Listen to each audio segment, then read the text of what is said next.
Welcome, here I've got RugGear RG655 and I'm gonna show you how to turn on and off the camera grid lines at this device.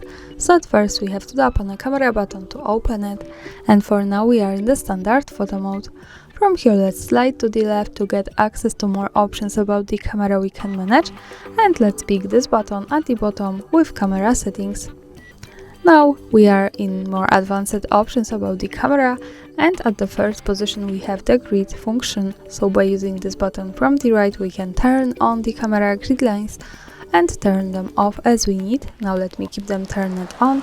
Let's go back to the camera preview, and here we can see these lines. This is useful, for example, when we want to use the rule of thirds in photography or making experiments with composition. Also remember that these lines are not visible at the real picture, so when I take a photo and when I go here to the left to the gallery button, we can't see them at the real picture. So the grid lines are only to help us taking better photos. And of course when we don't need them, we have to just simply slide to the left, pick again camera settings and use this button.